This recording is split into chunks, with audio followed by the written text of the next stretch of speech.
Shalom, shalom, shalom. Thank you for joining us today. Today we'll discuss about a very important subject, about the wait. We'll find the reason behind the wait. Why the Lord is waiting?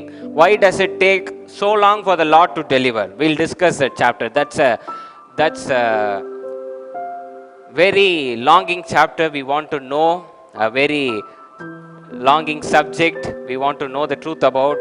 We all have questions why the Lord is waiting. Today we'll find out the reason behind the Lord's wait. So I want you to stay connected, listen to it, apply it to your life and be blessed. God bless you. கிறிஸ்துக்குள் பிரியமானவர்களை எடுத்துக்கொள்வோம். ஏசாயா 7:14. Isaiah chapter 7 verses 14. Just one verse today. ஏசாயா 7:14 வாசிக்க கேட்போம். ஆதலால் ஆண்டவர் தாமே உங்களுக்கு ஒரு அடையாளத்தை கொடுப்பார். இதோ ஒரு கன்னிகை கர்ப்பவதியாகி ஒரு குமாரனை பெறுவாள். அவருக்கு இம்மானுவேல் என்று பெயரிடுவாள். ஆமென். Hallelujah. இது கிறிஸ்மஸ் சர்வீஸ் கிடையாது. I'll tell that. Okay, this is not Christmas service, but it's related to Christmas. I'll set up the stage for 24th night. So it is very important to discuss what happens before the birth. We don't discuss that much, and this subject has got a lot of source to teach us. So we'll discuss it. அது ஒரு தடவை திரும்ப வாசிங்க பாப்போம். ஆதலால் ஆண்டவர் தாமே உங்களுக்கு ஒரு அடையாளத்தை கொடுப்பார். இதோ ஒரு கன்னிகை கர்ப்பவதியாகி ஒரு குமாரனை பெறுவாள். அவருக்கு இம்மானுவேல் என்று பெயரிடுவாள். Therefore the Lord himself will give you a sign. Behold, the virgin shall conceive and bear a son, and shall call his name Emmanuel. இன்றைய செய்தியின் தலைப்பு the promise. வாக்குத்தத்தம். ஆமென். வாக்குத்தத்தம். the promise. பக்கத்துல பார்த்து சொல்லுங்க, the promise. வாக்குத்தத்தம். அல்லேலூயா. கைகளை வாங்கி நாம் ஜெபிப்போம். ஜீவனுள்ள அன்பின் தேவனே, இதை சரியாக நாங்கள் புரிந்து கொள்ள, இதை நாங்கள் எங்கள் வாழ்க்கையில் பயன்படுத்தி வெற்றி பெற நீர் உதவி செய்யும். இதில் உள்ள புதிய வெளிப்பாடுகளை நீர் வெளிப்படுத்தினதுக்காக நாங்கள் நன்றி செலுத்துகின்றோம். கேட்டுக்கொண்டிருக்க ஒவ்வொருவரையும் நான் ஆசீர்வதிக்கின்றேன். பொறுப்பெடுத்துக் கொள்ளும்படி நடத்தும். இயேசு நாமத்தில் கேட்கிறேன் ஜீவனுள்ள நல்ல பிதாவே, ஆமென். ஷலோம் ஷலோம் ஷலோம் ஷலோம் ஷலோம் ஷலோம் ஷலோம். Just 2 days more for Christmas. Christmas வந்தாச்சு. இன்னும் 2 நாள். 24th night we'll be enjoying the Christmas. But ஒரு திரைப்படம் எடுத்துக்கோம். I'll give a small intro. ஒரு திரைப்படம் எடுத்தோம் அப்படின்னா ஏமாற்றக்கூடாது. ஒருவரை ஒருவர் ஏமாற்றினால் என்ன நடக்கும்? அதனால் ஏமாற்றுவது தவறு, அன்பு செலுத்துவது தான் மெய் அப்படின்ற ஒரு முக்கியமான கண்டென்ட்டை கொடுக்கறதுக்கு ஒரு ப்ரீ ஸ்டோரி நமக்கு தேவை. ஆமாவா இல்லையா? ஒரு திரைப்படம்னு பார்த்தீங்கன்னா எடுத்த உடனே ஸ்க்ரீனில் வந்தோடனே ஒருத்தர் சரியா இருங்க எல்லாம் போயிருங்க அப்படின்னா அது திரைப்படம் கிடையாது. ஆமாவா இல்லையா? அதில் ஒரு 3 கேரக்டர் இருக்கணும், 4 பேர் அதில் பின்னாடி பேசணும், 3 பேர் கோவப்படணும், அதில் ஒரு 2 பேர் நம்மளை மாதிரியே அங்கே பேசிக்கிட்டு இருப்பான், இடையில ஒரு வில்லன் வேணும் நமக்கு. இதெல்லாம் பண்ணும் போது தான் அந்த நடக்க போகிற சம்பவத்துக்கு முக்கியத்துவம் ஜாஸ்தியாகும். ஆமாவா இல்லையாங்க? ஸ்டார்டிங்லேருந்தே சும்மா அங்கிட்டு இங்கிட்டும் இந்த பில்டிங்லேருந்து அந்த பில்டிங்கு தானே 2 பாட்டுக்கு ஆடினேன்னா அந்த திரைப்படம் ஓடாது. ஆமாவா இல்லையா? நீங்கள்லாம் பார்த்துருக்கீங்களா திரைப்படம்? பார்க்காத மாதிரி இருக்கீங்க. சரி, ஒரு எக்ஸாம்பிளுக்காக சொல்கிறேன். உடனே பாஸ்டர் படத்தை பற்றி பேசுகிறாருன்னு போட்டுறாதீங்க. ரத்த கண்ணீர்னு ஒரு படம் வந்தது, ஞாபகம் இருக்கா? ரத்த கண்ணீர் பார்த்துருக்கீங்களா? பார்த்துருக்கீங்களா இல்லையா? பதில் சொல்லுங்க, நான் உங்கள்கிட்ட தானே பேசுகிறேன். Respond me. எஸ்தரம்மா முதல்ல பார்த்துருக்கேன்றாங்க. ஓ, பார்க்கவே இல்லையா? ஆவியானவர் மாற்றி கேட்க வைக்கிறாரு நீ. ரத்த கண்ணீர்னு ஒரு படங்க.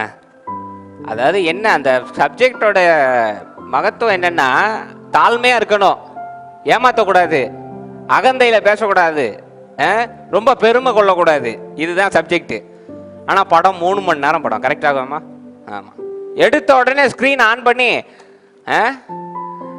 அவர் அந்த நடிகர் பேர் என்ன, எம்ஆர் ராதா அவர்கள் ஸ்க்ரீன் முன்னாடி வந்து, யாரும் இப்படி பண்ணாதீங்க, பெருமையில் இருக்காதீங்க, முதுகில் குத்தாதீங்க, தாழ்மையாக இருங்க அப்படின்னு அந்த படம் ஓடி இருக்குமா? ஆனால் ஓடுன்னு ஓடுனுச்சு 3 மணி நேரம்.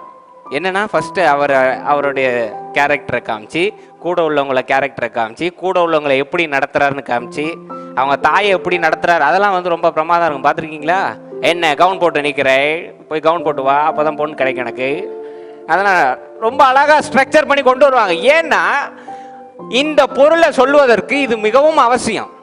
அதுபோல கிறிஸ்துவோடைய பிறப்புக்கு முன்னாடி நடந்த ஒரு சம்பவம், அதுதான் கிறிஸ்துவோடைய பிறப்பை ஹைலைட்டே பண்ணுச்சு. ஆமென். நம்ம எல்லாரும் இன்னைக்கு கிறிஸ்மஸ்க்கு மட்டும் கை தட்டுறோம், ஆனால் கிறிஸ்மஸ்க்கு முன்னாடி நடந்தது யாருமே பேச மாட்டோம். Today will discuss. ஏன் இந்த சப்ஜெக்ட் நான் ரொம்ப தீவிரமாக நான் உங்களுக்கு சஜஸ்ட் பண்ணுறேன் அப்படின்னா, இந்த சப்ஜெக்ட் நம்ம வாழ்க்கையில் கலந்துருக்கு. அல்லேலூயா. ஏன் ஒரு மெய்யான காரியம் நடக்கிறதுக்கு முன்னாடி தேவன் என்னைய நிறுத்தி வைக்கிறாருன்ற கேள்வி நம்ம எல்லாருக்கும் இருக்கும். ஆமாவா இல்லையா? ஐயா எல்லாத்தையும் சொல்லிட்டீங்க, ஜோமணி பதில் கொடுத்துட்டீங்க, ஏன் நிறுத்தி வைக்கிறீங்க அப்படின்றதுக்கான ரீசன் நமக்கு தெரிஞ்சிருச்சுன்னா நம்ம தேவனை கேள்வி கேட்க மாட்டோம், விசுவாசமா இருப்போம். இன்னைக்கு அந்த சப்ஜெக்ட் நம்ம பேச போறோம். ஏன் தேவன் பொறுமையா இருக்கார், ஏன் தேவன் வெயிட் பண்றாரு அப்படின்றத இன்னைக்கு நம்ம பேச போறோம். ஆமென். ஓகே. மிக பிரம்மாண்டமான ஆட்சி தாவீதோட ஆட்சி. வெற்றினா வெற்றி, பயங்கர வெற்றி, எல்லா போர்லையும் ஜெயிக்கிறாப்ல. இஸ்ரேலை சுத்தி ஒரு மதில் செவரை எழுப்பி மிகப்பெரிய ஒரு பொற்காலத்துக்கு அழைத்து சென்று விட்டார் தாவீது. ஆமாவா இல்லையா? பயங்கரமான ஆட்சி, மக்கள்லாம் செழிப்பா இருக்காங்க. அவருடைய கடைசி காலங்கள் வரும் பொழுது சாலமோன்ட்ட எல்லா பொறுப்பையும் ஒப்படைச்சு, அவர் கை கரைப்பட்டதுனால தேவனுடைய வாக்கு என்னன்னா, உன் மகன் தான் சபையை கட்டுவான், தாவீது கட்ட மாட்டாரு அப்படின்றதுதான் கட்டுப்பாடுங்க. தாவீது இருக்கும் போதே சாலமோன் அப்படி ஆலயத்தை கட்டி எழுப்புறாரு. பிரம்மாண்டமான ஆலயம். எத்தனை வருஷம் வெயிட் தெரியுமா? அத்தனை வருஷம் காத்திருந்து வனாந்திரத்துல நவரக்கூடிய சபையெல்லாம் செஞ்சு கடைசியில அவங்க எல்லாருமே சேர்ந்து துதிக்கிறதுக்கு ஒரு மிகப்பெரிய பிரம்மாண்டமான ஆலயத்தை, அதாவது அந்த ஆலயத்துல சக்கீனா மகிமை எப்பவுமே இருக்குன்ற அளவுக்கு அந்த ஆலயம் கட்டியிருந்தாங்க. ஆமென். மிக பிரம்மாண்டமா கட்டின சாலமோன் என்ன பண்ணிட்டாரு, கெட்டும் போதே தேவனுடைய ஞானத்தினால சபை மனிதனை குறிக்க வேண்டும், சபை என்பது மனிதனை குறிக்க வேண்டும் என்பதனால அந்த சபையவே மனிதன் போல ஸ்ட்ரக்சர் பண்ணியிருப்பாரு. நீங்க வீட்டில் வேணா போய் பாருங்க, அந்த ஸ்ட்ரக்சர் பார்த்தீங்கன்னா தலை, உடம்பு, கால், கை எல்லாம் இருக்கிற மாதிரி தான் ஸ்ட்ரக்சர் ஆயிருக்கும் அந்த சபை. அப்படி பார்த்தீங்க அப்படின்னா முதல் பகுதியில் சுத்தப்பட வேண்டும், அடுத்த பகுதியில் பரிசுத்தமாக வேண்டும், பரிசுத்தமான பிறகு திரை கிழிக்கப்படும், பரிசுத்தம் உள்ளவன் தேவனோடு இணையிற இடம். அப்படிதான் அந்த ஸ்ட்ரக்சர் அமைஞ்சிருந்தத மக்கள் தவறா புரிஞ்சுக்கிட்டாங்க. மக்கள் அதோடைய முக்கியத்துவத்தை கண்டுக்காம, மக்கள் அதோடைய பொருளை புரிஞ்சுக்காம, மக்கள் என்ன பண்ணிட்டாங்கன்னா தேவனுக்கும் நமக்கும் இடையே ஒரு மிகப்பெரிய கேப்பை உண்டாக்கிட்டாங்க. சொல்லப்பட்ட வசனங்கள், சொல்லப்பட்ட 10 கட்டளைகள், இது எல்லாவற்றையும் மனசில் கொண்டு என்ன பண்ணிட்டாங்க, தேவனுக்கும் நமக்கும் மிகப்பெரிய டிஸ்டன்ஸ், மிஸ் அண்டர்ஸ்டாண்டிங், பெரிய மிஸ் அண்டர்ஸ்டாண்டிங் ஆயிடுச்சு. மிஸ் அண்டர்ஸ்டாண்டிங் ஆன உடனே என்ன பண்றாங்க, தேவனுக்கும் நமக்கும் இருந்த உறவை உடைச்சி ரிச்சுவல்ஸா மாத்திட்டாங்க. அதாவது என்ன ரிச்சுவலுக்கு தமிழ் என்ன? What is that you say? பாரம்பரியம், வழிபாடுகள். வழிபாடுகளையும் பாரம்பரியங்களையும் அதிகரிச்சுட்டாங்க. பாரம்பரியமும் வழிபாடும் அதிகரிச்சா என்ன அதிகரிக்கும்? சட்டங்கள் அதிகரிக்கும். சட்டங்களை அங்க உருவாக்குனது யாரு தெரியுமா? பரிசேயர்கள். பரிசேயர்கள் நீங்க நினைக்கிற மாதிரி வில்லன்லாம் கிடையாதுங்க. 10 கட்டளை, தேவன் சொன்ன வார்த்தை, மோசே பேசின காரியங்களை அப்படியே கடைபிடிப்பவர்கள் பரிசேயர்கள். ரொம்ப ஜென்டில், எப்படி சொல்ல, லீடர்ஸ் அவங்க. நாட்டை ஆள இருக்கிற ராஜாவை விட ஆலோசனை அவங்கள்ட்ட தான் கேட்பாங்க. ஏன்னா வேதங்களை கரைச்சு குடிச்சிருப்பாங்க, எது செய்யணும் எது செய்யக்கூடாது எல்லாம் அவங்களுக்கு தான் தெரியும். அவங்க என்ன பண்ணிட்டாங்க, இந்த சபையோடைய முக்கியத்துவத்தை புரிஞ்சுக்காம எல்லாத்தையும் வழிபாடா மாத்த ஆரம்பிச்சிட்டாங்க. வழிபாடு என்னவாச்சு? சட்டங்களா மாறிச்சு. சட்டங்கள் என்ன ஆனிச்சு? ஜாதிக்கு அங்க வர ஆரம்பிச்சது. ஹலோ, சபை காமனா இருந்த இடத்துல இவன் மட்டும் உள்ள போகணும், நீ வரக்கூடாது அப்படின்ற சட்டத்திட்டங்கள் வரும்போது ஜாதி அங்கேயே பிறந்துருச்சு. எல்லாரையும் பிரிக்க ஆரம்பிச்சாங்க. வேலை செய்யறவன் உள்ள வராத, இவன் மட்டும் உள்ள போ, அவன் மட்டும் உள்ள போ, இதெல்லாம் நடக்க. இதெல்லாம் நடந்து என்னதான் மக்கள் ஃப்ரீயா சாலமோன் ஆட்சியில ரொம்ப பொற்காலத்துல இருந்தாலும் அவர்கள் மனசெல்லாம் கட்டுப்பட்டு இருந்தது. உள்ளுக்குள்ளேயே ஒரு விரோதம் இருந்தது, உள்ளுக்குள்ளேயே ஒரு மனஸ்தாபம் இருந்தது. அப்படின்னு பயணம் செஞ்சுக்கிட்டு இருக்காங்க. தொடர்ந்து செஞ்சுக்கிட்டு இருக்கும் போது மக்கள் எல்லாம் தேவன் மேல உள்ள நம்பிக்கை, தேவன் மேல உள்ள விசுவாசம், தேவன் செய்த காரியங்களை மறந்து மக்கள் எல்லாம் மனசுடைஞ்சு திரும்பவும் என்ன பண்றாங்க, பாவத்திற்கு வழி மாறி விட்டார்கள். கரெக்டா போயிட்டு இருந்த ட்ராக்கு ஒரு சின்ன ஒரு காரியத்தினால, வழிபாடுனால என்ன ஆயிடுச்சு, ட்ராக் அப்படியே டோட்டலா டிஸ்மேண்டில் ஆயிடுச்சு. ட்ராக் திரும்பிடுச்சு. ட்ராக் திரும்பி அசுத்தம், இச்சை, காம விகாரங்கள் இது பக்கம் போயிடுச்சு ட்ராக். இப்போ இந்த பொற்காலம் முடியுது. அப்புறம் பரிசியர்களோ அசிரியர்களோ வந்து அட்டாக் பண்றாங்க, திரும்ப அவங்கள அடிக்கிறாங்க. உடனே தேவன் என்ன பண்றாரு, இவங்களை வழி நடத்த ஆள் தேவை அப்படின்னு சொல்லிட்டு அரசர்களை அனுப்பல, தன் வாயாக இருக்கக்கூடிய தீர்க்கதரிசிகளை தேர்ந்தெடுத்து அனுப்புறார். ஆமே. அப்படி சாலமோனுக்கு அடுத்து வந்த, சாலமோன்ற ராஜாவுடைய பகுதியில வந்த அரச தீர்க்கதரிசினா ஏசாயா. அல்லேலூயா. ஏசாயா முதல் தீர்க்கதரிசி வராப்ல வந்து தேவனுடைய மகத்துவத்தை பேசுறார். நீங்களும் நானும் வணங்கக்கூடிய தேவன் யார் தெரியுமாங்க அப்படின்னு பேசுனது ஏசாயா. ஏசாயா படிச்சு பார்த்தீங்கன்னா புல் அரிக்குங்க உடம்பு. சீரியஸா நான் சொல்றேன், நீங்க அதை ரொம்ப சின்சியரா வாசிக்கும் போது அப்படியே உடம்புலாம் சிலுத்துரும். ஏன்னா தேவனை அப்படி வர்ணிச்சு எழுதக்கூடிய மனிதர் ஏசாயா. அப்படி எழுதும் போது தன் தேவனுடைய ஆவியினால் நிரம்பி 7வது வசனத்துல 14வது வசனத்துல என்ன பேசுறார், 7வது சாப்டர்ல 14 வசனத்துல என்ன பேசுறாருன்னா, தேவன் ஒரு வாக்குத்தத்தத்தை அவர் வாயின் மூலியமா பேசுறார். ஒரு ரெக்வஸ்ட் கிடையாது, இது ஒரு நாள் நடக்கலாம் அப்படின்னு சொல்லல, இது நிச்சயம் நடந்தே தீரும், இது நான் உங்களுக்கு எடுக்கும் சபதம் அப்படின்னு சொல்லி தேவன் என்ன சொல்றாருன்னா, ஒரு கன்னியின் வயிற்றில் ஒருவர் பிறப்பார், அவர் உங்களை ரட்சிப்பின் வழிக்கு நடத்தி செல்வார் அப்படின்றத ஏசாயா பேசிடுறார். ப்ராமிஸ், ஒரு வாக்குத்தத்தம் வந்துருச்சு மக்களுக்கெல்லாம். சரி, அந்த வாக்குத்தத்தத்தை ஒரு தடவை வாசிங்க பாப்போம். ஆதலால் ஆண்டவர் தாமே உங்களுக்கு ஒரு அடையாளத்தை கொடுப்பார். ஆண்டவர் தாமே உங்களுக்கு ஒரு அடையாளத்தை கொடுப்பார். இதோ ஒரு கன்னிகை கர்ப்பவதியாகி ஒரு குமாரனை பெறுவாள், அவருக்கு இம்மானுவேல் என்று பெயரிடுவாள். இம்மானுவேல் என்று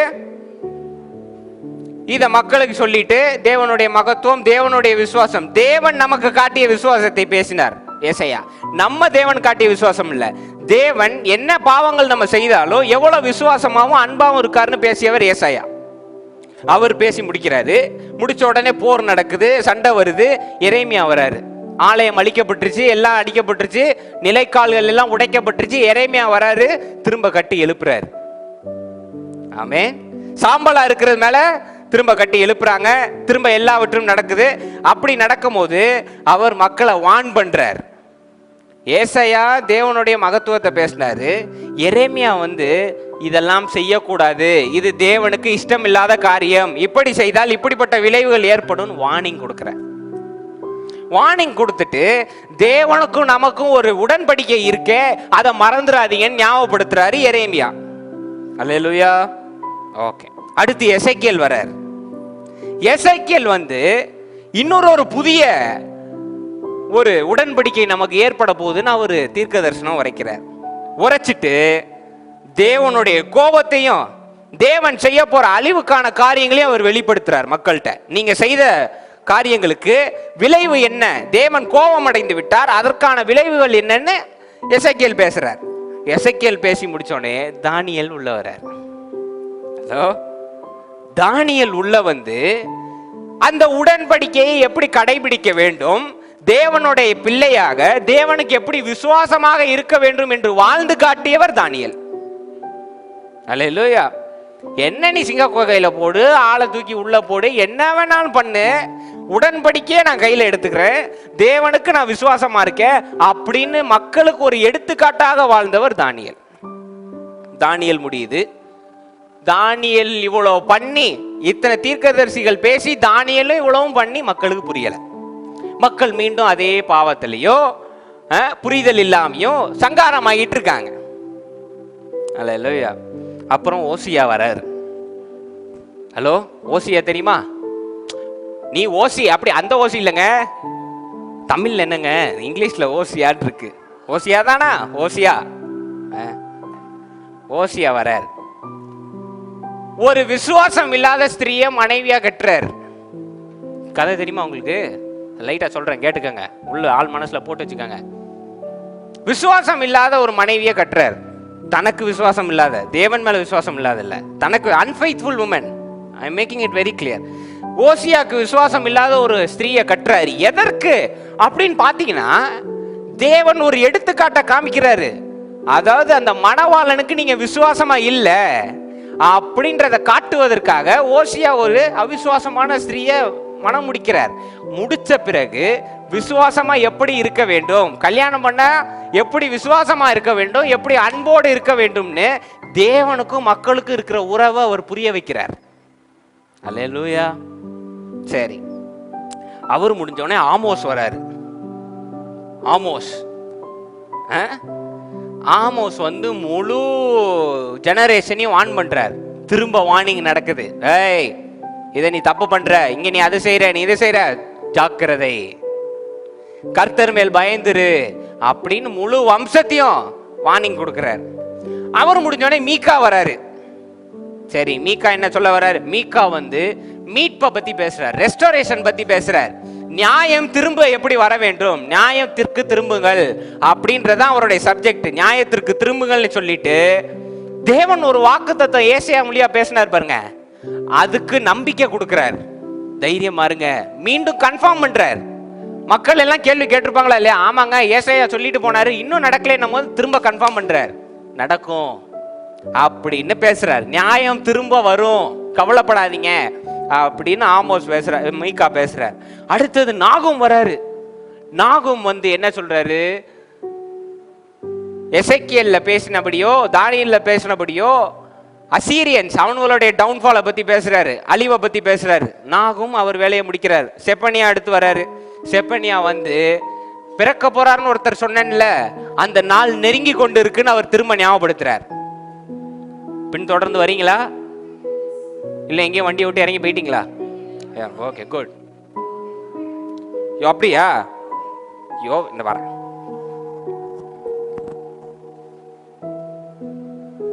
யோவேலுமே தேவனுடைய நம்பிக்கைகளை மனசுல விதைக்கிறார். மக்களுக்கெல்லாம் ஒரு சந்தேகம் ஆயிரும், இவ்வளவு பேசுறீங்களே, அந்த அளவுக்கு நாங்க தகுதி இல்லைன்னும் போது யோவேல் என்ன சொல்றாரு? நீ பலவீனமா இருந்தாலும் நீ பலவான் என்று கோரு. ஆமென். யோவேலுடைய சாப்டர். இப்போ செப்பனியா வந்து தேவன் நிச்சயம் வர்றாருன்னு சொல்லிட்டு எதிர்காலத்தில் நடக்கக்கூடிய சமாதானத்தை பேசுறார் செப்பனியா. சரி, கடைசியா மல்கியா வரார். வந்து மக்களை வான் பண்றார். மேலக்காய் வந்து மக்களை வான் பண்றாரு. வான் பண்ணிட்டு தீர்க்க தரிசனம் உரைக்கிறார். அந்த நாள் வெகு தூரம் இல்லை, தயாரா இருங்க, மீட்பர் ஒருவர் பிறக்க போகிறார் அப்படின்னு. ப்ராஃபஸிலாம் பார்த்தீங்கன்னா கிறிஸ்மஸ் அன்னைக்கு எல்லாரும் அங்கேருந்து தான் பேசுவாங்க. மீகால இருக்கு, மல்கியால இருக்கு அப்படின்னு பேசி முடிக்கிறாங்க. எத்தனை பேர் ஆணிச்சு? மொத்தம் 11 பேர். ஏசியாவோட சேர்த்து 11 பேர். 11 பேர் பேசி, அழிவை பேசி, திரும்புதலை பேசி, மனம் திரும்புதலை பேசி, நம்பிக்கை கொடுத்து, விசுவாசம் கொடுத்து, புதிய உடன்படிக்கையை பேசி, அந்த நாள் பக்கத்தில் வருதுன்னு சொல்லியாச்சு. சொல்லி எல்லாம் முடிஞ்சிச்சு. மல்கியாக்கு அப்புறம் 400 வருஷம் சைலன்ஸ். ஹலோ, எத்தனை வருஷங்க? மல்கியா கடைசியா என்ன சொன்னாரு? அந்த நாள் நெருங்கி கொண்டு இருக்கிறது, மீட்பர் ஒருவர் வரப்போகிறார் சொல்லி முடிச்சு 400 வருஷம் ஆண்டவர் பேச்சு மூச்சே இல்லை. தீர்க்கதரிசிகள் வரல, அரசர்கள் இல்ல, மக்களை வழிநடத்த போதகர்கள் இல்ல, பரிசேயர்கள் மூலியம் தேவன் பேசல, எதுவும் நடக்கல. 400 வருஷம் சைலன்ஸ். பக்கத்தில் பார்த்து சொல்லுங்க, 400 வருஷம் சைலன்ஸ். 400 years. 400. அந்த கேப் தான் ஓல்ட் டெஸ்டமெண்ட், நியூ டெஸ்டமெண்ட். பழைய ஏற்பாடு புதிய ஏற்பாடு பிரிந்தது அங்கதான். 400 வருஷம் கேப். 400 years. மக்கள் சொன்ன வாக்குத்தத்தம், சொன்ன வார்னிங், தேவன் மேல உள்ள பற்று, தேவன் மேல உள்ள நம்பிக்கை எல்லாவற்றையும் இழந்துட்டாங்க. ஏன்னா 400 வருஷம் நீங்க நினைக்கிற மாதிரி 4 நிமிஷம் 4 மாசம் கிடையாது. நமக்கு இன்னைக்கு ஒரு 4 நாள்ல தேவன் பதில் சொல்லலைன்னா கோவம் வந்துடுது. ஆமாவா இல்லையா? 4 நாள்ல பதில் சொல்லலைன்னா வேற சர்ச்சுக்கு போயிடுவேன். 4 நாளில் பதில் சொல்லலைன்னா பைபிள் வாசிக்க மாட்டேன். 4 நாளில் பதில் சொல்லலைன்னா ஃபாஸ்டிங் இருக்க மாட்டேன். ஒரு 4 நாளைக்கு 400 வருஷம் யோசிச்சு பாருங்க. 400 years 400 years நம்பிக்கையே இழந்தாச்சு. இந்த டைம்ல என்ன ஆயிடுச்சு? ரோமர்கள் வந்துட்டானுங்க, ஆட்சி புரிஞ்சுட்டானுங்க, மொத்தத்தையும் அடிச்சு வாயில் அள்ளி போட்டானுங்க.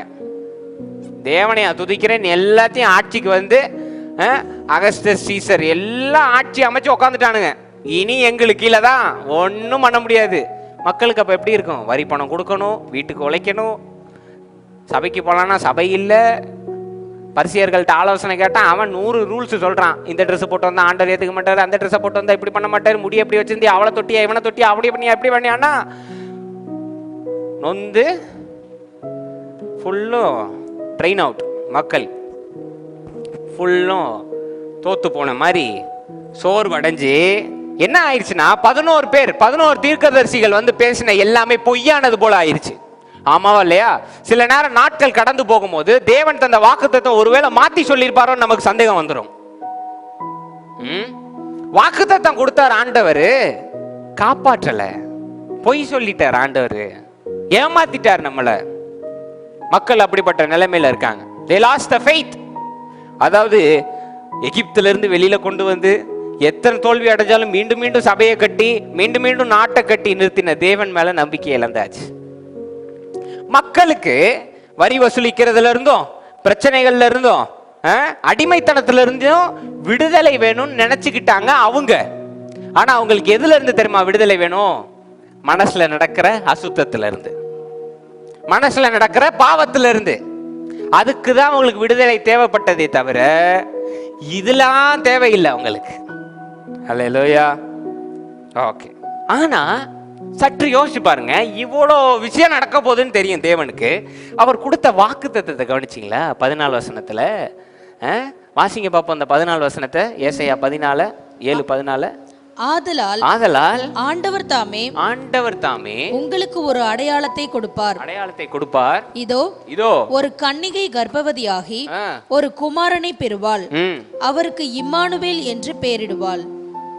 எப்படி இருக்கும் மக்களுக்கு? எங்களுக்கு விடுதலை வேணும், ஆமாவா இல்லையா? வரி வசூலிக்கிறதுல இருந்து எங்களுக்கு விடுதலை வேணும், அடிமைத்தனத்திலிருந்து விடுதலை வேணும், நாங்க ஜெபிக்கிறதுக்கு ஒரு இடம் வேணும், நிம்மதியா இருக்கிறதுக்கு ஒரு இடம் வேணும். இதுக்கு யார் தேவை? ஒரு ராஜா தேவை, ஆமாவா இல்லையா? எதிர்த்து நின்று போராடக்கூடிய ஒரு ராஜா தேவை. ஆனா தேவன் தந்த வாக்குத்தத்தை பாருங்க, ஒரு குழந்தையை தரேன்றாரு, அவருக்கு இமானுவேல் என்று. எப்படி இருக்கும்? ஹலோ, எப்படி இருக்கும்னு நான் கேட்டேன். இன்னைக்கு நீங்க பணத்துக்காகவும் ஒரு பிரச்சனையிலிருந்து விடுதலைக்காகவும் ஜோம் பண்ணிக்கிட்டு இருக்கும் போது இப்படி வச்சுக்கலாம். ஜோயல் அம்மா இன்னைக்கு ஒரு கடன் பிரச்சனையில இருக்காங்க. இல்ல, சும்மா சொல்றேன், நம்பிராதீங்க, நடந்துரும், அப்புறம் பாத்துக்கோங்க. கடன் பிரச்சனையில இருக்காங்க. ஆண்டவரே இந்த கடன் பிரச்சனை தீரணும்னு ஜோம் பண்றாங்க. ஜோம் பண்ணிட்டு இருக்கும் போது ஆண்டவர் வாக்குத்தத்தம் பேசுறாரு. என்ன பேசுறார்? உன்னை ஊழியத்திற்கு நான் அழைக்கின்றேன், உன்னை மென்மேலும் நான் உயர்த்துவேன். அப்படின்னா ஜோயல் அம்மாக்கு எப்படி இருக்கும்? எனக்கு இது வேணும், நீங்க என்னத்தை தரன்றீங்க அப்படின்னு கோவம் வருமா வராதா? சம்பந்தமே இல்லாம பேசுறாரே ஆண்டவர், ஆமாவா இல்லையா? கோவம் வருமாங்க? ஆமா வரும். எங்க வீட்டுக்கு உங்களுக்கு தான் தெரியும்ல, எங்க ஐயா பாஸ்டர், அதனால பாஸ்டரை பார்க்க இன்னும் நிறைய பாஸ்டர் வருவாங்க, கருப்பங்கி போட்ட பரிசேர்களா வருவாங்க. தெரியாம சொல்லிட்டனோ மைண்ட் வாய்ஸ, சரி இருந்துட்டு போட்டோம், வருவாங்க. அப்போ ஜோமனை சொன்ன உடனே அவங்கெல்லாம் தீர்க்க தரிசனம் உரைப்பாங்க. ரொம்ப சொல்ல போறாங்கன்னு நாங்கெல்லாம் முட்டியை போட்டு நிற்போம். ரோஷனுக்கு ஒரு 1/2 மணி நேரம் சொல்லுவாங்க, இடியாப்ப சிக்கல் போன்ற பிரச்சனையெல்லாம் நீ எடுப்பாய் அப்படின்னு அந்நிய பாஷையெல்லாம் பேசி சொல்லுவாங்க. எனக்கு வருவாங்க, தாவீதை போல இருப்பாயின்ட்டு போயிடுவார். எனக்கா அப்படியே கோங்கோமா வரும்.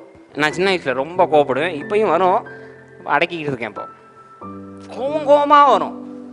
எனக்கு ஃபுட்பாலை பற்றி ஒன்றும் சொல்லலை, நான் விளையாட்டுத்துறையை பற்றி ஒன்றும் சொல்லலை, நான் கேட்கறத சொல்லலை. ஆனால் தாவீது போல நான் கேட்டேனா உமர் பாய் மாதிரி ஆயிரும். நான் கேட்டேனா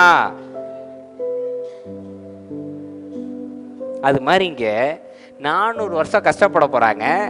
பிரச்சனை மேல பிரச்சனை, அடி மேல அடி விழுந்துகிட்டு இருக்கு. தேவன் தர வாக்குத்தத்தை பாருங்க. ஒரு கன்னிகையின் வயிற்றில் ஒருவர் பிறப்பார், அவருக்கு இம்மானுவேல் என்று பெயரிடுவாயா. எப்படி இருக்கும்? நெருப்புல நிக்கிற எங்களுக்கு தானே தெரியும்.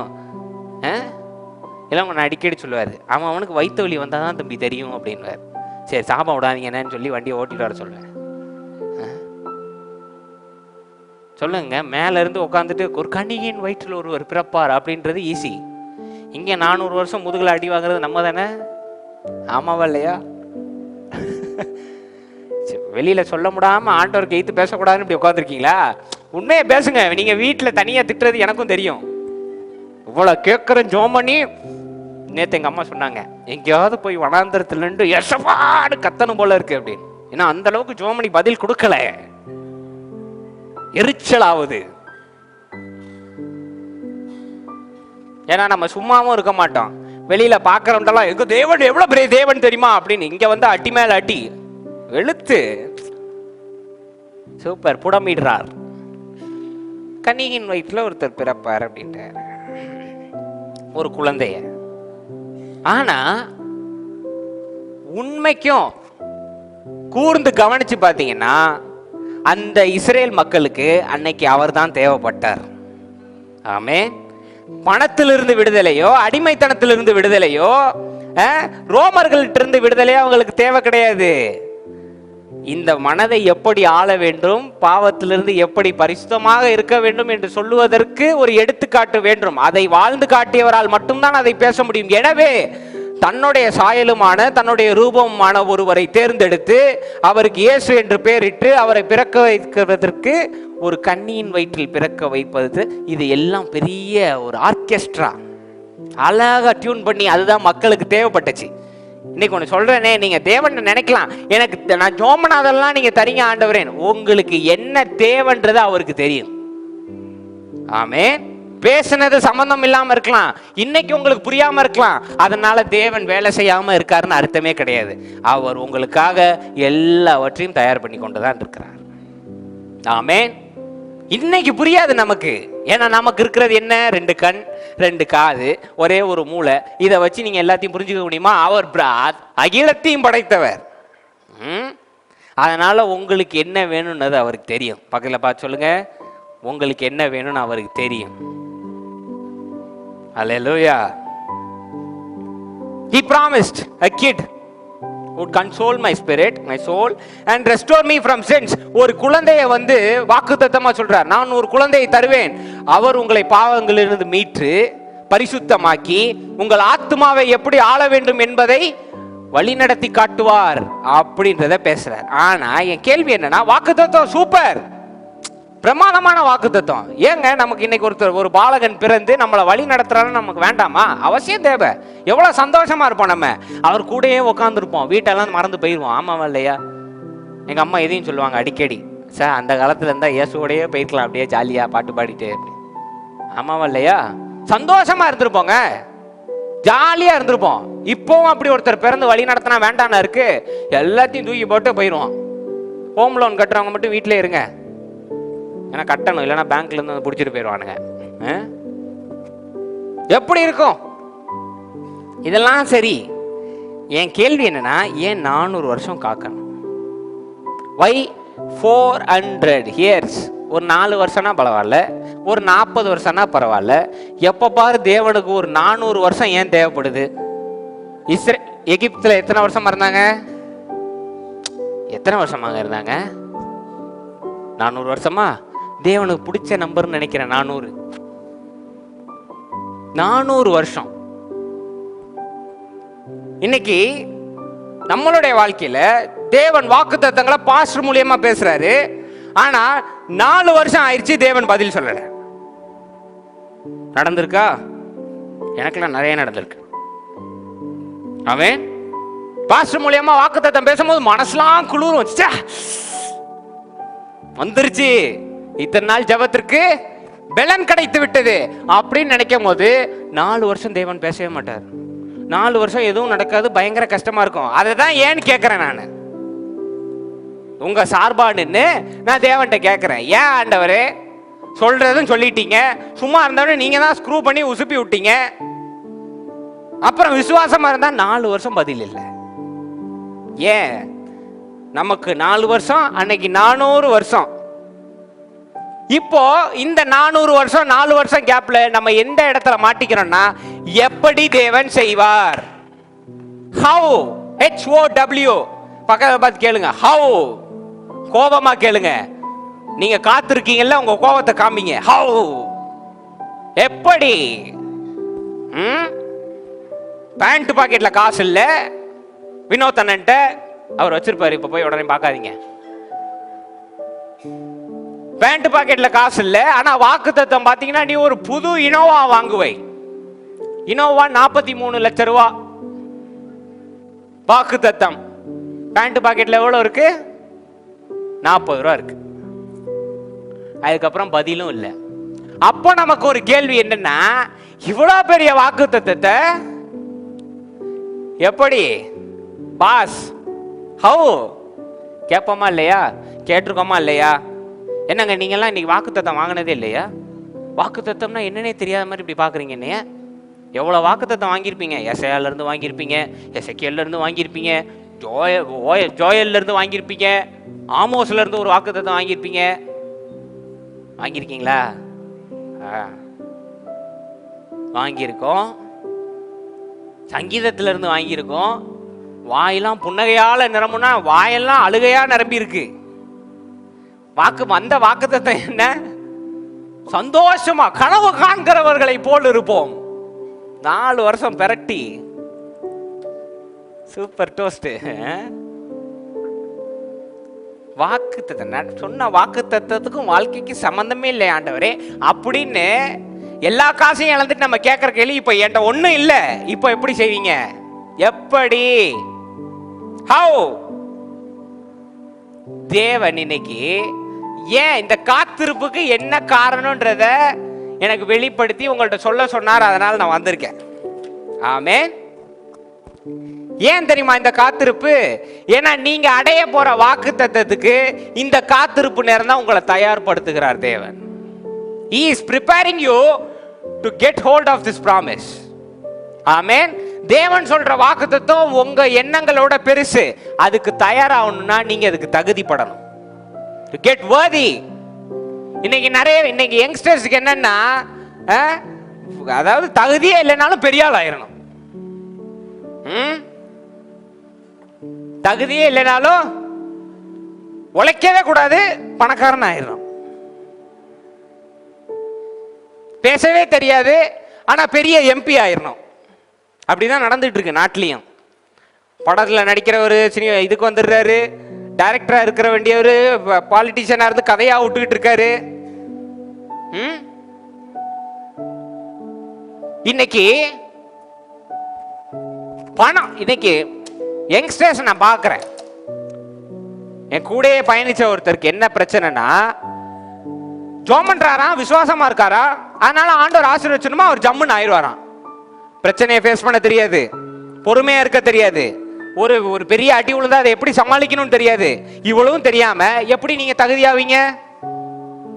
சரி, நம்ம ஐசக்குக்கு வாக்குத்தத்தம் வந்த மாதிரி அன்னைக்கு யோசேப்புக்கு வாக்குத்தத்தம் வருது. ஓ அண்ணன்மாரெல்லாம் காலில் உழுது கும்பிடுவான் ஐயா, உன் அப்பாவே காலில் உழுவார், சூரியனும் சந்திரமும் உன் கால் விழுதுனோடனே யோசேப்பு ஒரு கோட்டு கிட்டெல்லாம் போட்டு ஜாலியா போறாரு. ஏழை எனக்கு தேவனே வாக்குத்தத்தம் கொடுத்துருக்காரு தெரியுமில உனக்கு அப்படின்னு சந்தோஷமா இருக்காரு யோசேப்பு. எத்தனை வருஷமா ஜெயில இருந்தாரு?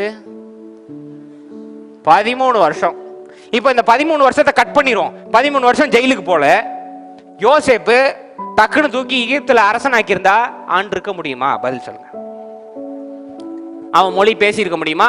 அவன் நாட்டோடைய சட்டத்திட்டங்கள் தெரிஞ்சிருக்குமா? என்ன நடந்திருக்கும்? 2 நாள்ல ஒரு சிறுவன் பொறுப்பெடுத்துட்டான்னு மற்ற நாட்டுக்காரெல்லாம் போர் தொடுத்து எகிப்த ஆட்சிக்கு வந்திருப்பான். வாக்குத்தத்தம் புஷ்ன்னு போயிருக்கும். வாக்குத்தத்தத்தை அடையணும்னா அதுக்கு நீங்க முதல்ல தகுதிப்படணும். பக்கத்துல பார்த்து சொல்லுங்க, நான் தகுதிப்படணும். தேவன் ஏன் காக்க வைக்கிறார்? தகுதிப்படுவதற்கு. சிஸ்டர் சொல்லுங்க, தேவன் ஏன் காக்க வைக்கிறார்? தகுதிப்படுவதற்கு. இன்னைக்கு நீங்க எல்லாம் ஜெபம் பண்றீங்க, தேவனுடைய அன்பை போய் நான் உலகிற்கு சொல்லணும் அப்படின்னா தேவனுடைய அன்பு என்ன நீங்க முதல்ல புரிஞ்சிருக்கணும். சபைக்கு போவதோ டைத்து கொடுப்பதோ தேவன் வாக்குத்தத்தம் சொல்வது அன்பு கிடையாது. நீங்கள் பாவம் செய்து உங்க மேல அன்பு செலுத்துறாரு பாருங்க, அதை ருசிச்சனால மட்டும்தான் தேவன் யாருன்னு பேச முடியும். இன்னைக்கு ஏன் தேவன் 12 பேரை சூஸ் பண்ணாரு? 12 பேர்ல ஒருத்தன் கூட பரிசயம் கிடையாது. ஏன் 12 பேரை தேர்ந்தெடுக்கிறாரு? 12 பேரும் பரிசயம் கிடையாது. இதுல ஒருத்தன் கூடவே இருந்து நீதான் கிறிஸ்து அப்படின்னு சொன்னவன் 3 தடவை மறுதளிச்சிட்டான். யார் அவரு? பேதுரு. ஆனா மீண்டும் அவனுக்கு ஒரு வாய்ப்பு கொடுத்ததுனால அவரை போல் சத்தியத்தை எவராலும் பேச முடியவில்லை. ஏன்னா இவ்வளவு செஞ்சு என்னை ஒருத்தர் நேசிக்கிறார்னா அவர் கடவுள்ரா அப்படின்னு நம்பக்கூடிய ஒரே ஆள் பேதுரு. அவன் எவ்வளோ கொஸ்டின்ஸோ எவ்வளோ பிரச்சனையோ உங்க ஆண்டவர் பொய்ன்னு சொல்லும் போது அவன் சொன்ன ஒரே காரியம், நான் செய்த பாவத்தை மன்னித்து ஒருவன் அன்பு செலுத்துகிறான் என்றால் அது தேவனால் மட்டுமே முடியும். எதனால அப்படி தைரியமாக பேச முடிஞ்சது? அனுபவம், தகுதிப்பட்ட இடம். அப்படி இன்னைக்கு நமக்கு இது எதுவுமே தேவையில்லை. எடுத்த உடனே பைபிள் காலேஜில் போய் ஒரு பாஸ்டர் டிகிரி படிக்க வேண்டியது, நான் பாஸ்டர் ஆயிட்டேன், ஸ்டேஜில் ஏறி ஓ ஆன்னு பாட வேண்டியது. Have you gone through all the failures? Have you been faithful on all the failures? That's very important. That's the qualification we need. What kind of qualification do you have, pastor? கேளுங்க, என்னை நோக்கி கேளுங்க, உங்களுக்கு என்ன தகுதி இருக்குன்னு. நீங்க சந்திக்காத தோல்வியை நான் சந்திச்சிருக்கேன். ஆனா அதுலயும் தேவன் என்னை விசுவாசம் வந்து இன்றும் என் தலையை உயர்த்திருக்கிறார். அந்த விசுவாசத்தில் நான் பேசுகிறேன் உங்களுக்குள்ள இருக்கிறவர் பெரியவர் என்று.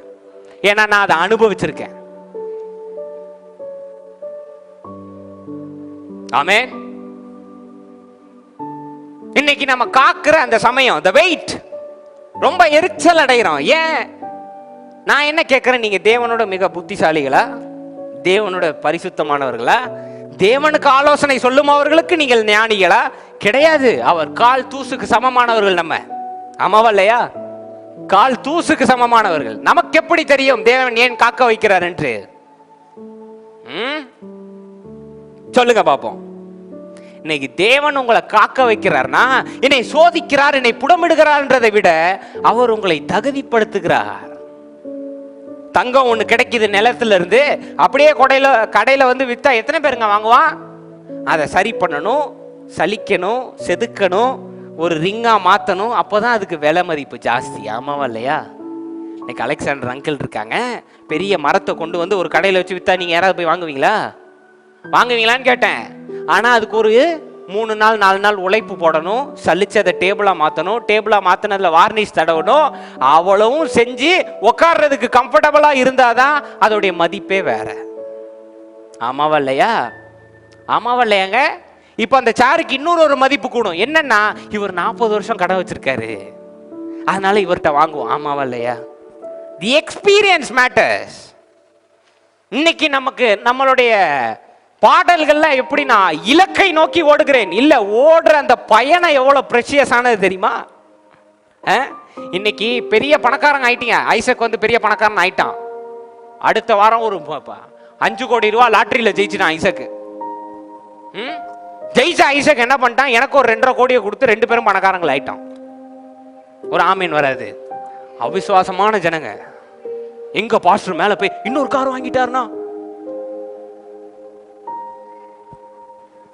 அது உங்க நல்ல மனசு எஸ்தரமா? அப்படின்னு பணக்காரன் ஆயிட்டான் ஐசக். இப்போ உடனே ஐசக் இருக்கிற பிசினஸ் மூலையெல்லாம் பயன்படுத்தி பிசினஸ் எல்லாம் இன்வெஸ்ட் பண்ணிட்டான் ஐசக். இன்வெஸ்ட் பண்ணி ஒரு இடத்துல லாஸ் ஆகுது. ஐசக்கு லாஸ எதிர்கொள்கிற எக்ஸ்பீரியன்ஸ் கிடையாது. அப்ப ஐசக்கு என்ன ஆகும்? பணத்தை தொலைச்சிட்டேன், பணத்தை வீணடிச்சிட்டேன், அவ்வளவுதான், வாழ்க்கை முடிஞ்சு, நான் ஒரு தோத்து போனவன் அப்படின்னு ஃபெயிலியருக்குள்ள போயிடுவான். ஆனா அதே ஐசக்க பணத்தோட முக்கியத்துவத்தை ஒரு 5 வருஷம் வறட்சியில நடத்தி, பணத்தை எப்படி செலவு பண்ணணும், ஏது செலவு பண்ணணும், யார்கிட்ட எப்படி பேசணும், எங்க பிசினஸ் நடத்தணும், இது எல்லாத்தையும் சொல்லி கொடுத்து தேவன் தரும்போது அவன் இழக்க மாட்டான், அதை பெருக்க தான் செய்வான். ஆமாவா இல்லையா? இன்னைக்கு நம்ம கேட்கலாம், ஏன் தேவன் ஆசீர்வதிக்க மாட்டேங்கிறார்? ஏன்னா நீங்க தகுதிப்படுறீங்க. தேவன் உங்களை புடமிட்டு உங்களை தகுதிப்படுத்திட்டு இருக்கார். அல்லேலூயா, ஆமென். இன்னைக்கு ஒரு பெயிண்டிங் இருக்குன்னு வைங்க, ஒரு 5 நிமிஷம் வரைகிறதுக்கு மதிப்பு கிடையாது. ஆனா ஒரு 5 நாள் கழிச்சு அதுக்கு ஒரு 20,000 போட்டாலும் வாங்குறதுக்கு இன்னைக்கு ஆட்கள் இருக்காங்க, இருக்கா? ஏன்னா உழைப்பு, அந்த அந்த தகுதி. ஆமென், அல்லேலூயா. அப்படி தேவன் இன்னைக்கு உங்களுடைய காத்திருப்புல உங்களை தகுதி, அதுக்காக தான் இந்த காத்திருப்பு. That is the wait, that is why the wait. சரி, இந்த காத்திருப்புல என்ன பாசம் நடக்குது? நம்ம என்ன செய்யணும்? பிலிப்பியர் 4:11-12. What should we do? What are we learning? இந்த காத்திருப்பு அப்போ என்ன கத்துக்கிறோம் பாஸ்டர்? 4வது வசனம் 11-12 பிலிப்பியர்ல இருக்கு. என்ன கத்துக்கிறோம் வாசிங்கப்பா. என் குறைச்சலினால் நான் இப்படி சொல்லுகிறதில்லை, இல்லை, ஏனெனில் நான் எந்த நிலைமையில் இருந்தாலும் மனரம்யமாக இருக்க கற்றுக்கொண்டேன். அந்த வார்த்தை கோடி கொடுத்தாலும் அதெல்லாம் கிடைக்காது, அண்டர்லைன் பண்ணிக்கோங்க. எந்த நிலைமையில் இருந்தாலும் மனரம்யமாக இருக்க கற்றுக்கொண்டேன். தாழ்ந்திருக்கவும் எனக்கு தெரியும், வாழ்ந்திருக்கவும் எனக்கு தெரியும், எவ்விடத்திலும் எல்லாவற்றிலும் திருப்தியாயிருக்கவும் பட்டினியாயிருக்கவும் பரிபூரணமடையவும் குறைவுபடவும் போதிக்கப்பட்டேன். யார் பேசியிருக்கா பாத்தீங்களா? பவுல். அதாவது பயங்கரமா வளர்ந்து ஆட்சியிலிருந்து 100 பேரை கொன்ன பவுல், தனக்கு எல்லா பதவியும் இருக்கணும், எல்லா பொருட்களும் இருக்கணும், இருந்தாதான் நிம்மதியான வாழ்க்கைன்னு நினைஞ்சுக்கிட்டு இருக்க பவுலுக்கு உண்மையான வாழ்க்கைனா என்ன அப்படின்னு தகுதிப்படுத்திய இடங்கள் என்ன தெரியுமா? ஜெயிலு. பவுல் எத்தனை முறை ஜெயிலுக்கு போயிருக்காரு தெரியுமா? எத்தனை முறை கல்லால் அடி வாங்கியிருக்காரு தெரியுமா? எதற்கு? ஏன்னா இந்த உண்மையை எழுதுறதுக்கு முன்னாடி அதை பேசுற அளவுக்கு தான் தகுதி படணும். ஆமென். தகுதிப்பட்ட இடங்களை பாருங்க. ஜெயிலு, கல்லடி, மக்கள் காரி மூஞ்சில துப்பின இடங்கள். அந்த இடங்கள் தான் தாழ்ந்திருக்கவும் கற்றுத்தரும், வாழ்ந்திருக்கவும் கற்றுத்தரும். எந்த குறைவாக இருந்தாலும் இன்னைக்கு சுற்றுச்சூழல்ல என்ன குறைவா இருந்தாலும், புயல் அடிச்சாலும், வெயில் அடிச்சாலும், மழை பெஞ்சாலும் மனரம்யமாக இருக்க எனக்கு தெரியும் அப்படின்னு பவுலால எழுத முடியும்னா அப்படிப்பட்ட வழிகளை தாண்டி வந்திருக்காரு இன்னைக்கு. அல்லேலூயா. ஆமென். ஓகே, இன்னைக்கு நம்மளுடைய காத்திருப்புல நம்ம கத்துக்கிறது என்னன்னா, எந்த சூழலாக இருந்தாலும் முதல் காரியம் மனரம்யமாக இருக்க கற்றுக்கொள்கிறோம். அந்த மனரம்யத்துக்கு ஒரு எக்ஸாம்பிள் நான் சொல்லவா? பணம் வந்தாலும் பணம் இல்லைனாலும் பெருமை இல்லாம தாழ்மையா இருக்க கற்றுக்கொள்றோம். ஆமென். நிறைய காரியங்கள் பேசிக்கிட்டே போலாம், இதை ஒரு நாள் தனியா நம்ம பேசுவோம். ஆனா இன்னைக்கு தெரிஞ்சுக்கோங்க, இந்த கஷ்டமான சூழ்நிலை தான் யாரை எப்படி பேசணும், யாரை நியாயம் தீர்க்க கூடாது, எவ்வளவு பொறுமையா இருக்கணும், எவ்வளவு தாழ்மையா இருக்கணும் நம்ம கத்துக்க தெரியும். ஆமென். 1. 2வது ரோமர் 12:12. ரோமன்ஸ் 12:12. நம்பிக்கையிலே சந்தோஷமாயிருங்கள், உபத்திரவத்திலே பொறுமையாயிருங்கள், ஜெபத்திலே உறுதியாய் தரித்திருங்கள். காத்திருப்பு நேரத்துல செய்ய வேண்டிய 3 முக்கியமான காரியங்கள் இந்த காரியங்கள். மீண்டும் வாசிங்க. நம்பிக்கையிலே சந்தோஷமாயிருங்கள், நீங்க நம்புற காரியம் கிடைச்சதா சந்தோஷமா இருங்க. 2வது உபத்திரவத்திலே பொறுமையாயிருங்கள், ஜெபம் பண்ணதுக்கு அப்புறமும் எதுவும் நடக்கலனா பொறுமையா இருங்க. 3வது ஜெபத்திலே உறுதியாய் தரித்திருங்கள், ஜெபம் பண்ணதை திரும்ப திரும்ப ஆண்டவர் தந்துட்டார், நன்றி சொல்லிட்டே இருங்க. அது 3வது. காத்திருப்பு நேரத்துல நீங்க செய்ய வேண்டிய 3 ரூல்ஸ், இந்த 3 காரியங்கள். அடுத்து சங்கீதம் இல்ல ரோமர் 5:3-5 வாசிங்க, அப்புறம் சங்கீதம் போலாம். ரோமர் 5:3-5. அது மாத்திரமல்ல, உபத்திரவம் பொறுமையையும், பொறுமை பரீட்சையையும், பரீட்சை நம்பிக்கையையும் உண்டாக்குகிறது என்று நாங்கள் அறிந்து உபத்திரவங்களிலேயும் மேன்மை பாராட்டுகிறோம். ஏன்னா உபத்திரவன்றது ஒரு வீணா போற காரியமோ, தேவன் நம்மளை அழுக வச்சு பாக்குறாரோ கிடையாது. அந்த ஒவ்வொரு உபத்திரமும் நம்மளை தகுதிப்படுத்துது. தொடர்ந்து வாசிங்க. மேலும் நமக்கு அருளப்பட்ட பரிசுத்த ஆவியினாலே தேவ அன்பு நம்முடைய இருதயங்களில் ஊற்றப்பட்டிருக்கிறபடியால் அந்த நம்பிக்கை நம்மை வெட்கப்படுத்தாது. அல்லேலூயா. வாங்க சங்கீதம் 37:7-8. Psalms 37:7-8. Psalms 37:7-8. கர்த்தரை நோக்கி அமர்ந்து அவருக்கு காத்திரு. காரிய சித்தி உள்ளவன் மேலும் தீவினைகளை செய்கிற மனுஷன் மேலும் எரிச்சல் ஆகாதே. கோபத்தை நெகிழ்ந்து உக்கிரத்தை விட்டுவிடு. பொல்லாப்பு செய்ய ஏதுவான எரிச்சல் உனக்கு வேண்டாம். காத்திருப்பு சமயத்துல கூட ரொம்ப நம்மள வெறுப்பேத்துவான், ட்ரிகர் பண்ணுவானுங்க. கவனம் கொள்ளாதே, கோபம் கொள்ளாதே, காத்திரு. உங்கள் பார்வை யார் மேல் இருக்க வேண்டும்? கர்த்தர் மேல் இருக்க வேண்டும். ஓகே, யாக்கோபு 1:2-4. யாக்கோபு 1:2-4.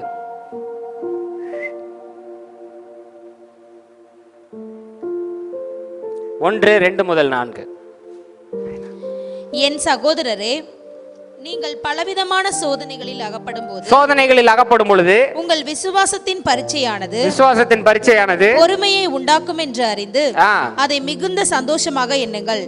நீங்கள் ஒன்றிலும் குறைவுள்ளவர்களாயிராமல் பூரணராயும் நிறைவுள்ளவர்களாயும் இருக்கும்படி பொறுமையானது பூரண கிரியை செய்ய கடவது. அத லைட்டா அந்த கடைசி வசனத்தை கொஞ்சம் திரும்ப வாசிங்க. நீங்கள் ஒன்றிலும் குறைவுள்ளவர்களாய், ஒன்றிலும் குறைவு இருக்காமல் பூரணராயும், பூரணர், ஹோல், WHOLE, ஹோல், கம்ப்ளீட், நிறைவுள்ளவர்களாயும் இருக்கும்படி பொறுமையானது பூரண கிரியை செய்ய கடவது. பாத்தீங்களா? காத்திருப்பப்போ பொறுமை வருகிறது. பொறுமை என்ன செய்கிறது? குறைவிருக்கின்ற பகுதியும் நிறைவாக்கி நம்மளை நிறைவுபடுத்துகிறது. அல்லேலூயா. அதே ஒரு 1வது வசனத்துல 12வது வசனம் வாசிங்க. 1ஆம் அதிகாரம் 12ஆம் வசனம். சோதனையை சகிக்கிற மனுஷன் பாக்கியவான். சோதனையை சகிக்கிற மனுஷன் பாக்கியவான். அவன் உத்தமன் என்று விளங்கின பின்பு கர்த்தர் தம்மிடத்தில் ஜீவ கிரீடத்தை பெறுவான். அல்லேலூயா, ஆமென். வாக்குத்தத்தம் பண்ணின ஜீவ கிரீடத்தை, சோதனையை, பொறுமை காலத்தை, காத்திருக்கின்ற நேரத்தை சகிக்கிறவன் ஏற்ற வேளையில் வாக்குத்தத்தம் பண்ண ஜீவ கிரீடத்தை அடைந்தே தீருவான். Hallelujah. The beauty of waiting is it makes you complete. ஆமென். இந்த காத்திருப்புடைய ஒரு மிக சிறந்த அழகு என்ன தெரியுமாங்க? வாக்குத்தத்தம் நிறைவேறுதோ இல்லையோ, அந்த காத்திருப்பு நம்ம சகிச்சிட்டோன்னு வைங்க, அதுக்கப்புறம் கோடி கணக்கா பணம் கொட்டினாலும் நமக்கு அது தேவையே கிடையாது. ஏன்னா மனசு, நீ என்னை சாக்கடையில தூக்கி போட்டாலும் தாமரை போல நான் மலர்ந்து அங்க நின்றுட்டு இருப்பேன். ஏன்னா மனரம்யமாக இருக்க கற்றுக்கொண்டேன். அல்லேலூயா.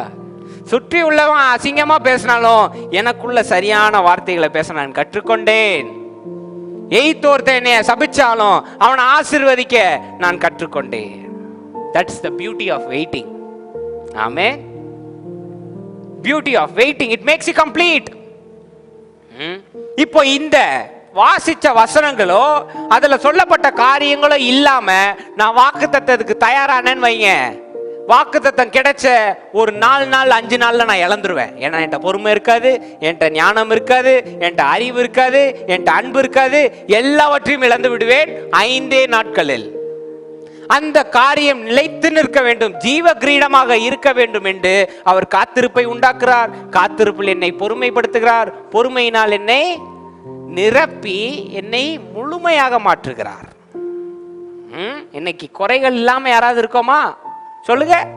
அன்னைக்கு உடல் அளவுல பக்காவா இருந்தாலும் மனசுல எவ்வளவு குறைகள் இருக்குங்க. நம்மளே அறியாம பின்னாடி பேசிடுறோம், சில பேரை சபிச்சிடுறோம். ஆமாவா இல்லையா? கோவம் வருதா இல்லையா? கோவம் வந்துடுது, சபிச்சிடுறோம், ஜட்ஜ் பண்ணிடுறோம், எரிச்சலாயிடுறோம், அசுத்தமான எண்ணங்களுக்கு இடம் கொடுத்துடுறோம். குறைகள் இருக்கு. அந்த வாக்குத்தத்தத்துக்கு நான் சரியா ரெடி ஆகணும்னா அந்த குறைகள்லாம் நிறைவாகணும். அந்த நிறைவு எங்க கிடைக்கிறது? நான் காத்திருக்கிற நேரத்துல தான் கிடைக்கிறது. The wait. The wait. பிதா உங்களை அந்த வாக்குத்தத்தத்துக்கு தயார்படுத்துகிறார். பக்கத்துல பார்த்து சொல்லுங்க, வாக்குத்தத்தத்துக்கு தயார்படுத்துகிறார். வாக்குத்தத்தத்துக்கு தயார்படுத்துகிறார். அல்லேலூயா. ஏன்னா அதை வாங்கும் பொழுது நான் தகுதியோட வாங்கணும். அவர் கொடுக்கிறவர் என்கிட்ட நம்பி கொடுக்கணும், இவன்கிட்ட கொடுத்தா அவன் காப்பாற்றுவான். ஆமாவா இல்லையா? கல்யாணம் பண்ணும்போது கையை பிடிச்சி கொடுக்கீங்கல்ல, அந்த கதையை ஏன் பாஸ்டர் இருக்கிறீங்க? வாக்கு தத்தம்லாம் மண்ணோட மண்ணா போய் நல்லா இருக்கீங்கல்ல, சந்தோஷமா இருக்கீங்கல்ல, அந்த இடத்துல அந்த ப்ரொசீஜர் பாருங்க. அது அமெரிக்கன் கல்ச்சரில் இருக்குது, நம்ம தமிழ் கல்ச்சர்லேயும் இருக்குது. என்னென்னா தகப்பனார் வந்து பெண்ணுடைய கையை பிடிச்சி கொண்டு வருவார், கொண்டு வந்து அவர் கையில் கொடுப்பார். ஆமாவா இல்லையா? ஒரு அழகான கல்ச்சர் அது. என்னன்னா, உன்னை நம்பி நான் கொடுக்குறேன், அதை நீ என் பொண்ணை ஏற்று வாழ்வதற்கு நீ தகுதியான ஆள் நான் நினைக்கிறேன், அதனால உன் கையில் கொடுக்குறேன். ஆமாவா இல்லையா? இன்னைக்கு நம்ம அவரை வாங்குற அளவுக்கு தகுதியாக இருக்கும் போது தான் அந்த மணவாளன் நம்ம கையில் கொடுப்பார் ஆண்டவர். இன்னைக்கு இன்னைக்கு அந்த சொந்த வீட்டையோ பணத்தையோ வாங்குற அளவுக்கு நமக்கு ஞானம், அறிவு, நிறைவு இருந்தால் தான் தேவன் நம்ம கையில் கொடுப்பார். எண்ணங்கள் சரியா இல்லை, அசுத்தமாக இருந்தது, இச்சையாக இருந்தது, ஞானம் இல்லை, ஏமாந்துரும் அப்படின்னா தேவன் கொடுக்க மாட்டார். அதனால் கோவப்படாதீங்க. நான் ஜோம் பண்ணி என் தேவன் தரல. ஏன்னா தேவன் கொடுக்கறதுக்கு இமை பொழுது போதும். ஒரு தட்டு தட்டினார்னா கோடி கணக்கில் உங்கள் காலை கொட்டிடுவாரு.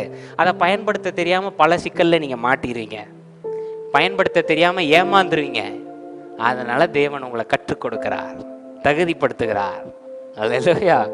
தகுதிப்படுத்தி உங்களை தயார்படுத்துகிறார். ஆமென். இப்போ இந்த காத்திருப்பு நேரத்தில் ஒரு கேள்வி நான் சொன்ன பாருங்க. HOW, ஹவு, எப்படா தேவன் செய்வாரு? ஒரு பைசா இல்லை. இன்னைக்கு நானும் மெர்வின் ஐசக்லாம் பேசுகிற காரியங்கள் பார்த்தீங்கன்னா அம்பானி தோத்து போயிடுவார். அப்படி பிஸ்னஸ் பிளான் போடுவான். என்ன மெர்வின், டீ கடையை ஆரம்பிக்கிறோம், 200 பிரான்ச் இந்தியாவில் கொண்டு வரோம், பறக்கிறோம், காசு ஒன்றும் இல்லை, ஆனால் பேசுகிறோம். பேசிட்டு வீட்டுக்கு வந்தோன்னே ஒரு கேள்வி இருக்கும், எப்படி? How, HOW, how. இன்னைக்கு நம்மளுடைய கவனம் எல்லாம் எப்படி இது நடக்கும் அப்படின்னு ஒரு கேள்வி இருக்குல்ல. உங்களுக்கு சிம்பிளா ஒரு ட்ரிக் நான் சொல்லித்தரேன். ஒரு மேஜிக் ட்ரிக் மாதிரி நான் சொல்லித்தரேன். நம்ம எப்படி நடக்கும் நம்ம கவலைப்பட ஆரம்பிக்கிறதுனால தான் தூக்கம் இருக்க மாட்டேங்குது, ஒழுங்கா சாப்பிட மாட்டேன்றோம், எதையாவது கண்டதையும் யோசிச்சுக்கிட்டு இருக்கோம். ஆமாவா இல்லையா? இப்போ இதை யோசிக்காம எப்படி பாஸ்டர் இந்த கேள்வியை மேற்கொள்வது? எப்படி தேவன் மேல பாரத்தை போட்டு இருப்பது? தேவன் எல்லாவற்றையும் பார்த்து கொள்வார்னு வாய் சொல்லுது, மனசு ஏத்துக்க மாட்டேங்குது. எப்படி செய்வது அப்படின்னா, அந்த HOW இருக்கு பாருங்க, W தூக்கி Hக்கு முன்னாடி போட்டுருங்க.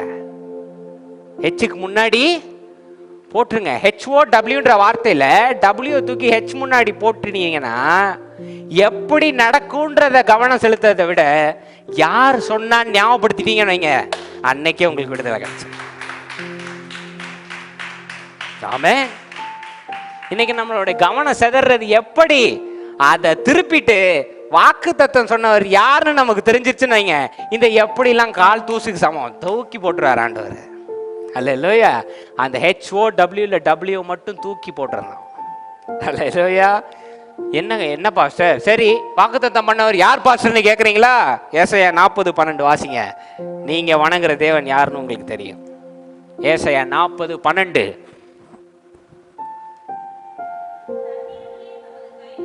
Adjust that mic or give another mic.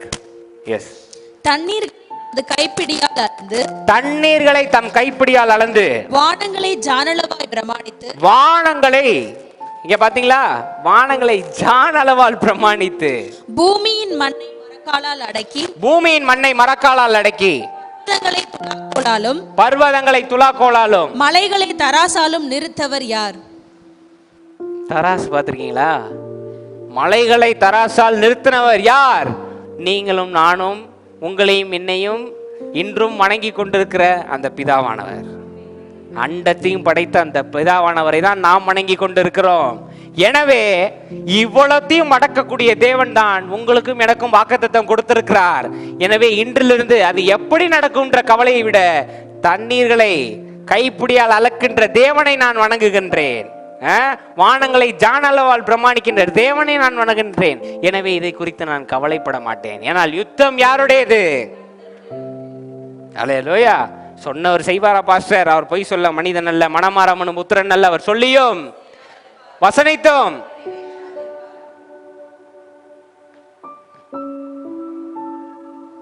அவர் வாக்குத்தத்தம் பண்ணிட்டார். மீட்பு என்ற ஒரு காரியத்தை ஒரு குழந்தையின் வடிவில் உன் வயிற்றில் பிறப்ப வைப்பேன் அப்படின்னா உங்களுக்காக உங்கள் மூலியமாக இந்த உலகத்தில் கொண்டு வர அவருக்கு தெரியும்.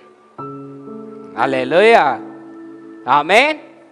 வாக்குத்தத்தம் பண்ணினவர் 400 வருஷம் காத்திருப்பு, ஆனா வாக்குத்தத்தம் பண்ணினவர் 24th நைட் வாக்குத்தத்தம் நிறைவேறியது.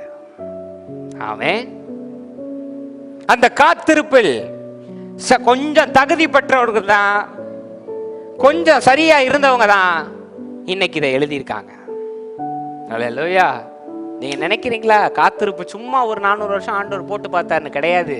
இந்த 12 பேருடைய வம்சத்தை ரெடி பண்ணி, இந்த 12 பேர் விசுவாசமா இருக்கணும்னு சொல்லி கொடுத்து, ஒருத்தன் வரி வசூலிப்பவனா, ஒரு 4 பேர் படகு ஓட்டுறவனா, இப்படி எல்லாத்தையும் ஸ்ட்ரக்சர் பண்ணி இவர் இறங்கும் போது எல்லாம் ரெடியா இருக்கணும், மீட்பு வந்தா அது ஜீவ கிரீடமா இருக்கணும்னு எல்லாத்தையும் பக்காவா பிளான் பண்ணி மீட்பு கையில் ஒப்படைச்சார். ஆமென். அன்று பிறந்த வாக்கு தத்தத்தின் பெயர் தான் இமானுவேல், இயேசு.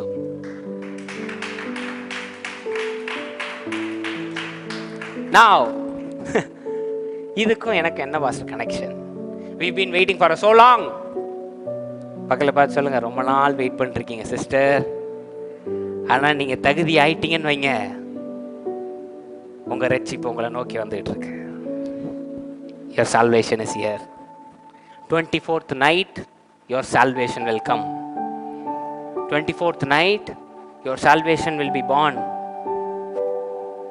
If not 24th night, 2025 it will. Hallelujah.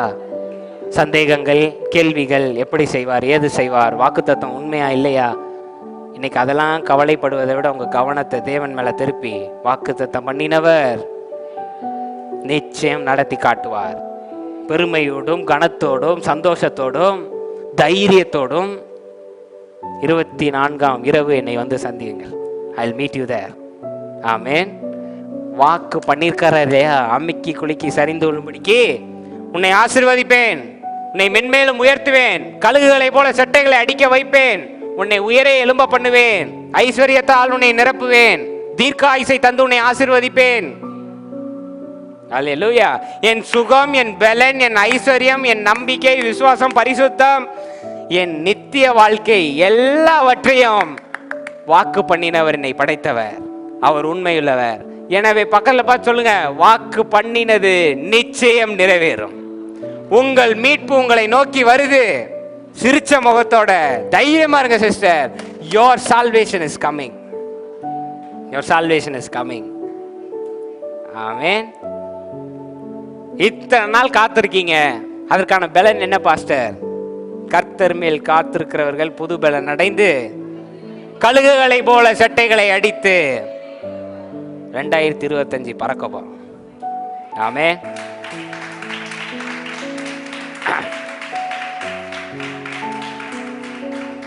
என்னை கட்டி போட்டிருந்த பலவீனம், மற்றவர்களுடைய அவிசுவாசமான வார்த்தைகள், நானே தோல்வியை ஒப்புக்கொண்ட எல்லாவற்றையும் உடைத்தெறிந்து சிறகுகளை விரித்து செட்டைகளை அடித்து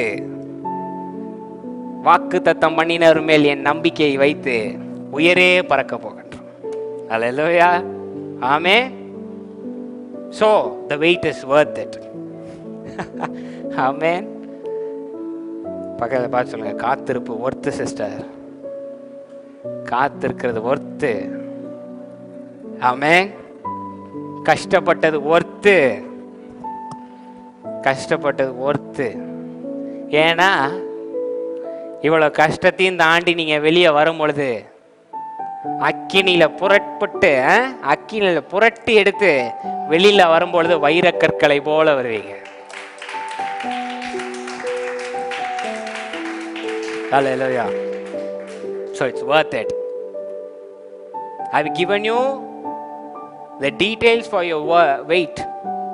ஏன் காத்திருப்பு நடக்குது, காத்திருப்பு நேரம் வருகின்ற கேள்வியின் பொழுது என் கவனத்தை யார் பக்கம் திருப்ப வேண்டும் அப்படின்ற உண்மையை நான் சொல்லிட்டேன். கவனத்தை திருப்பிடுங்க. இந்த மீட்பு பிறப்பதற்கு, இந்த மீட்பு பிறந்ததுக்கான காரணம், இந்த மீட்பு இன்றும் பிறந்து கொண்டு இருக்கிறது என்ற உண்மைகளை 24ஆம் தேதி இரவு தேவன் உங்களிடம் பேசுவார். ஆமென். அன்று பிடிச்சுக்கங்க.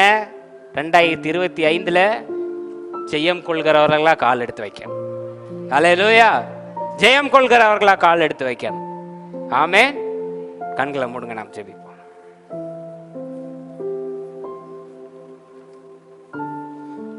ஜீவனுள்ள அன்பின் தேவனே, வந்த ஒவ்வொருவரையும் நாங்கள் ஆசீர்வதிக்கின்றோம்.